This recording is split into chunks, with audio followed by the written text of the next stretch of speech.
On a Friday night in Buenos Aires in 1947, a man carrying a mystery arrived on a plane from Europe.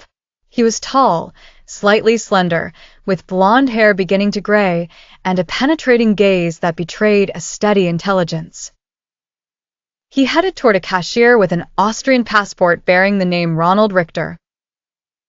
When Richter met German engineer Kurt Tank, one of the scientific minds who fled Europe after the war, he found Argentina to be fertile ground for his ambitions.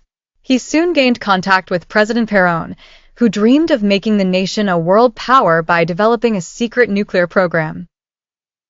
He stood before Perón, his eyes glowing with the enthusiasm of a discovering scientist, and said in a confident voice, "Mr. President, I have developed a revolutionary technology that, for the first time, produces unlimited creative energy, surpassing anything scientists have achieved so far." President Perón was fascinated. The atom possessing nuclear weapons meant its full existence among the superpowers. He didn't hesitate with his generous offer, which reached $300 million in today's dollars, and allocated a secret research facility on a remote island in Patagonia, naming it Project Hummel. Inside the tightly guarded compound, Richter continued his experiments, perfecting vague theories about creating fusion at low temperatures, while scientists believed it was necessary. In March 1951, Perón himself announced to the world's press, "We have become the first country in the world to achieve the impossible." The news spread like wildfire, but in Europe and America, scientists began to doubt. Who was this genius whose name they had never heard before? How had he achieved such a remarkable new breakthrough?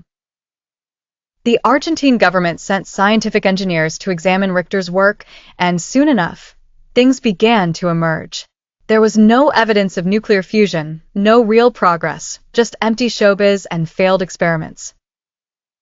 In the face of this scandal, there was little hope. In May 1952, the project was shut down, and Richter was placed under investigation for misappropriating public funds. For his own reasons, he was eventually released and disappeared, leaving behind one of the greatest scientific deceptions in history. The loss of money wasn't the only problem. This scandal damaged Perón's credibility and contributed to his loss of popularity, leading to his overthrow a few years later in a military coup in 1955. Ronald Richter, however, remained a mysterious figure and didn't quite reach his potential, but he left a harsh lesson in how to deceive political ambitions using the glamour of pseudoscience.